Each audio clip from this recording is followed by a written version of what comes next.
Les lions, bonjour, j'espère que vous allez bien. Bienvenue sur votre guidance sentimentale pour la période d'octobre-novembre 2024.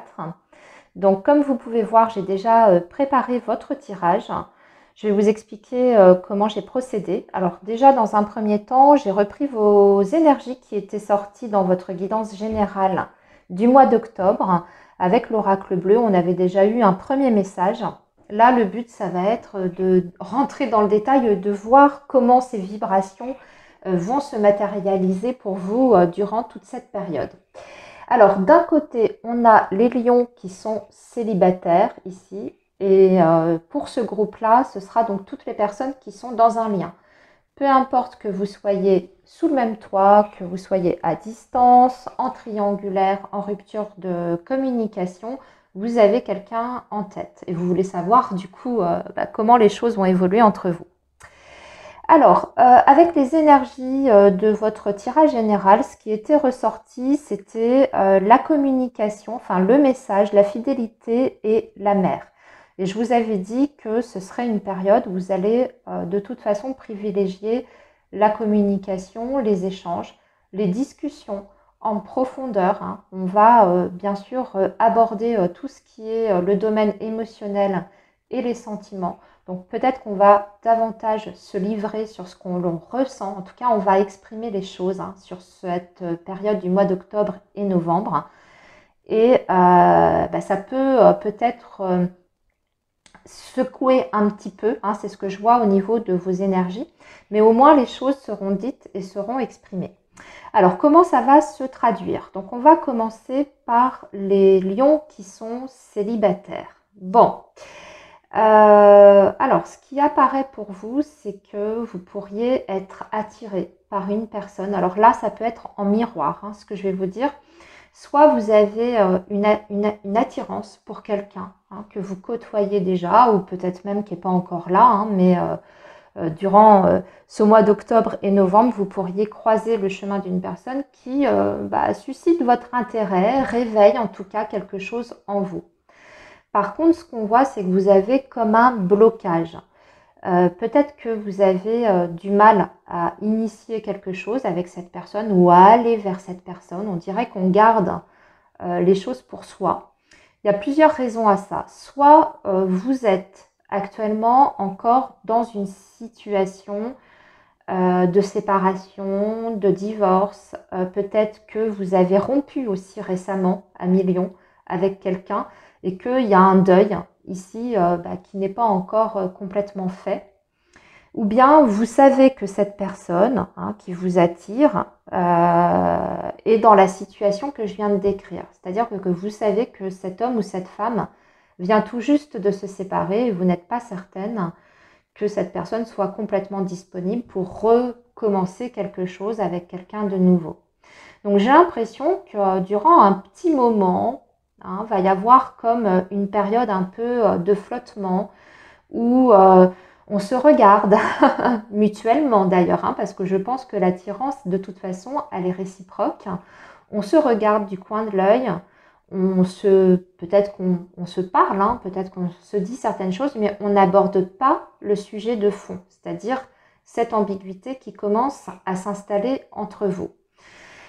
Le souci, c'est que dans cette configuration-là, on voit qu'à un moment donné, c'est quand même difficile à vivre. C'est-à-dire que vous sentez que vous n'êtes pas indifférents l'un pour l'autre, mais aucun des deux, visiblement, ne décide de mettre les deux pieds dans le plat et de crever l'abcès. Or, votre vibration principale, avec l'oracle bleu dans votre guidance générale, je vous avais dit, le mot-clé, en fait, c'était vraiment la communication, l'échange, le fait de discuter, d'échanger. Donc là, je pense qu'il y en a un des deux qui va devoir se jeter à l'eau et sauter le pas. C'est vrai que c'est pas forcément évident. On y va vraiment sur des œufs. Alors je ne sais pas qui va faire le pas, c'est peut-être vous, un million, qui allez finalement dire que vous ressentez quelque chose, en tout cas le faire comprendre. Ce qu'on vous donne comme conseil ici, en tout cas, dans cette situation, c'est de ne pas garder les choses au fond de vous parce qu'à un moment donné, ça va être insupportable.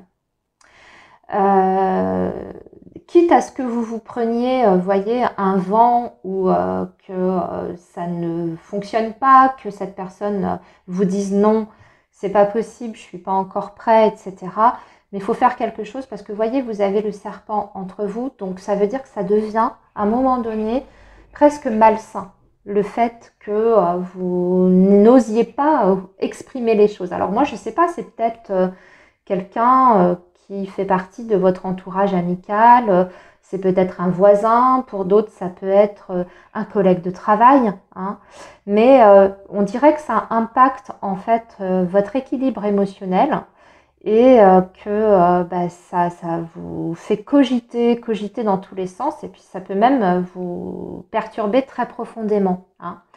Donc là, avec le chevalier de denier, on vous dit il faut poser les choses petit à petit. Vous n'êtes pas obligé de rentrer dedans complètement et de dire voilà, j'en pince pour toi, etc. Mais essayez de faire une amorce, hein. Ce qu'on vous dit avec les anges de l'amour, hein, on vous dit vous vous connaissiez déjà. Alors là, on parle d'un lien karmique en plus, hein. Donc c'est peut-être pour ça aussi qu'il y a entre vous quelque chose que vous avez du mal à cerner, c'est-à-dire une attirance. Mais quelque part, il y a aussi quelque chose qui vous retient. On dirait que vous n'osez pas complètement vous jeter à l'eau. Peut-être parce que justement, c'est un lien karmique et qu'au plus profond de vous, vous le ressentez, qu'il y a déjà un passif, hein, dans votre histoire. Alors quand je dis un passif, on parle certainement d'une vie antérieure en commun, hein. Donc il y a peut-être une crainte inconsciente de réouvrir certaines blessures, hein. Peut-être même des craintes aussi par rapport à un passé qui est tout à fait actuel dans cette vie-là. Vous avez vécu des choses pas forcément évidentes, etc. Et là, vous avez peur de retomber dans quelque chose qui ne soit pas complètement clair. Mais je pense qu'il faut quand même, à un moment donné, crever l'abcès, hein, parce qu'à un moment donné, de toute façon, vous n'allez plus pouvoir tenir comme ça, hein. Alors, avec le chevalier de denier, on vous dit d'y aller tranquillement, hein, sans vous mettre la pression, sans dire d'emblée tout ce qui vous passe par la tête. Essayez d'aborder les choses avec diplomatie, avec intelligence. Et là, vous saurez ce qu'il en est, hein, si c'est possible ou pas. Et vous déciderez. Alors, maintenant, je vais passer aux lions qui sont en couple. Alors, on parle déjà de réconciliation. Donc, le premier message que j'ai, c'est pour les lions qui seraient éventuellement en phase de break, de séparation, de pause. C'est possible que sur cette période du mois d'octobre et de novembre, il y en ait un des deux qui fasse un pas vers l'autre pour essayer de redonner une chance à la relation. Je ne suis pas certaine que ce soit quelque chose que vous souhaitez à millions. On voit que cette initiative, je pense qu'elle n'est pas de votre part, hein, de toute façon, cette initiative. J'ai l'impression qu'elle vient plutôt de l'autre côté, surtout si vous êtes en froid ou qu'il y a eu une distance entre vous. Vous vous posez un milliard de questions, on le voit, par rapport aux intentions de cette personne, mais aussi par rapport à la sincérité des sentiments de cette personne.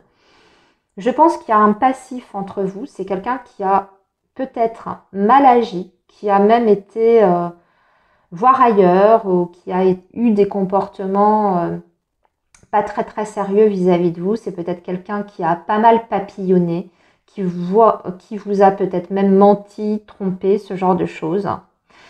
Et du coup, vous ne savez pas si cette personne est vraiment dans une démarche sincère vis-à-vis de vous. Et surtout, vous vous posez la question de savoir si, en même temps que cette personne revient dans votre vie, si elle ne continue pas de parler, discuter ou fréquenter d'autres femmes ou d'autres hommes à côté de vous. Donc il y a un gros point d'interrogation ici. Et je pense que à l'issue de cette communication ou de ce retour de contact que vous allez avoir, il va y avoir une proposition de vous voir. En tout cas, cette personne, elle veut vous rencontrer, elle veut vous proposer quelque chose. Alors un cinéma, un resto, en tout cas un face-à-face. C'est quelqu'un qui va vous faire vraiment le grand jeu. Mais vraiment vous sortir le grand jeu, le romantisme, quelqu'un qui va vous dire peut-être même les choses que vous avez envie d'entendre, du genre j'ai décidé d'être sérieux, sérieuse, je veux m'engager avec toi, tu es la seule dans mon cœur, etc. Mais attention, méfiance, parce que vous avez quand même plusieurs fois dans votre tirage des énergies qui me font dire que soit il y a du mensonge, c'est-à-dire que cette personne, elle essaye encore une fois de vous mener par le bout du nez. En tout cas, elle ne vous dit pas tout. Il y a une stratégie quand même qui est là, derrière, un peu, voire de la manipulation. Soit il y a même quelqu'un encore qui est là dans la vie de cette personne. Il n'y a pas que vous, quoi. Il y a soit une officielle qui est toujours là, et bel et bien là, soit une autre conquête qui est également présente. À vous de voir en fonction de la situation. Donc, des belles promesses, quelqu'un qui vous fait vraiment le grand jeu, au travers, je vous dis, d'un face-à-face, d'un rendez-vous, peut-être même qui va vous payer le resto, un super resto, voire même vous faire un cadeau, parce qu'on a le bouquet quand même, donc ça peut même être quelqu'un qui vous fait un cadeau, qui vous offre des fleurs, enfin bref. Les violons, mais voilà, même vous n'êtes pas sérieux. J'ai l'impression que même vous, à millions, vous n'y croyez pas du tout à ce que cette personne soit sincère. En tout cas, vous vous posez de grosses questions, enfin, vous avez des gros doutes sur l'insincérité. Alors, je ne sais pas ce que vous allez décider, mais pour moi, vous allez attendre, en tout cas, vous allez prendre le temps de la réflexion. Alors, il y a une part de vous qui a envie d'y croire. Je vous le dis franchement, avec la lune et l'épée, le 7 d'épée, vous avez quand même envie d'y croire. Même s'il y a une petite voix intérieure qui vous dit ça sent le mensonge. Vous avez envie d'y croire parce qu'on sent que de votre côté, cette personne, c'est quand même quelqu'un d'important pour vous. En tout cas, vous avez des sentiments qui sont réels vis-à-vis de cet homme et de cette femme. Et voilà, vous avez envie peut-être de donner une chance et de croire en la fidélité, la sincérité, le dévouement de cette personne. Mais, là, je dirais avec la lune, faites appel à votre voix intérieure, votre intuition. Si c'est quelqu'un qui a déjà mal agi, qui a été incapable d'être sérieux avec vous, qui a fait des allers-retours, qui a même été papillonné à droite à gauche, pensez-vous vraiment que cette personne va changer du jour au lendemain? Voilà, posez-vous les bonnes questions. Moi, je dirais d'être sincère avec vous, surtout. Peut-être même, dites les choses telles que vous le ressentez à cet homme ou à cette femme. Dites le fond de votre pensée. Essayez peut-être de savoir aussi, de creuser ce qui se passe réellement dans sa vie, si c'est bien vrai. Si par exemple c'est quelqu'un qui jusqu'alors était engagé officiellement, renseignez-vous si il a vraiment l'intention de se séparer, s'il y a même des démarches qui sont faites de ce côté-là, surtout si il ou elle vous dit je quitte, c'est toi, c'est que je choisis, etc. Voilà, amis Lion, j'ai terminé votre guidance pour la période du mois d'octobre et de novembre. Je vais vous laisser ici. Je vous souhaite une très belle période et je vous dis à très bientôt les amis. Bye bye.